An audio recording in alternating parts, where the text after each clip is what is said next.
Ukraine seems to be hurtling towards a free fall. Its hopes of turning the tide against Russia seem to be in jeopardy.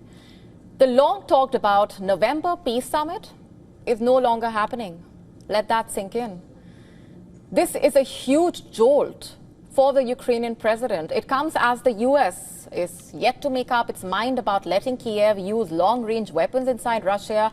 Just to put it simply, things are not looking good for Volodymyr Zelensky. Ukraine's allies have made comments expressing reservations and concerns about the ongoing war.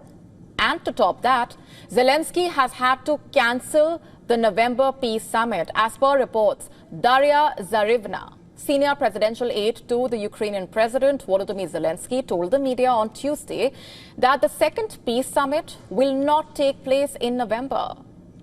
You see, this is a massive blow for Ukraine. Not just that, as per experts, Ukraine's ambitious Kursk offensive in August was carried out with the aim of using captured Russian territory as a bargaining chip for the November summit. Not only is the summit not taking place, Ukraine's Kursk offensive has largely been viewed by analysts as a failure, with Russia not only managing to withhold Ukraine's offensive, but also managing to regain a significant share of the territory, while simultaneously capturing large parts of Ukrainian territory in the east that many experts are viewing to be on the cusp of crumbling to Russian advances. In fact, the Russian Defense Ministry on Tuesday claimed its forces have captured Ukrainian villages of Zolota Neva and Zoryane Pershe in Donetsk region, putting further pressure on the Ukrainian army. The villages reportedly lie to the north and to the south of the town of Korakhove. As per reports, one of the focal points of military activity on the Eastern Front.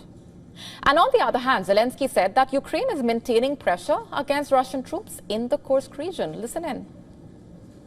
The fighting in the Kursk region is now in its third month already, and we are maintaining the necessary pressure on Russia in this area. This, by the way, is just one part of the story. Like we said, the US is yet to make up its mind on allowing Kyiv to use long-range weapons. On Saturday, the White House has reportedly announced that Biden would not be meeting Zelensky in Germany. That's also happened. As per reports, Zelensky was set to bring up that issue, and Biden reportedly has cancelled all of his travel plans due to the impact of Hurricane Milton in Florida. And it is not clear when the two leaders will be meeting next. And this is crucial, because several leaders have voiced concerns and reservation about Ukraine in regard to the war against Russia. As recently as Tuesday, the Hungarian Prime Minister Viktor Orban at a news conference in France reportedly said that Ukraine cannot win the war with Russia on the battlefield. His comment comes days after the Serbian president Alexander Vučić reportedly in an interview said that the Ukraine conflict is slipping away from US control and could now come back to them like a boomerang.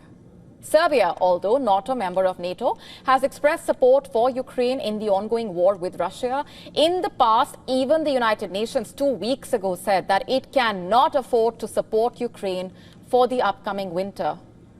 In fact, even citizens in European countries are putting pressure domestically on their leaders to stop supporting Ukraine. Just last week, thousands of people took to the streets of Berlin to protest against arms deliveries to Ukraine, expressing concern about a possible nuclear escalation. Germany, as per reports, is one of the biggest donors to Ukraine, sending tanks, air defense, artillery systems, as well as other weapons to Kyiv.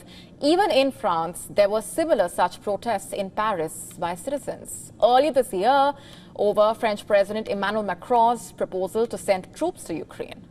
And now, with the peace summit not taking place in November, it is becoming increasingly clear that the time for Ukraine is running out.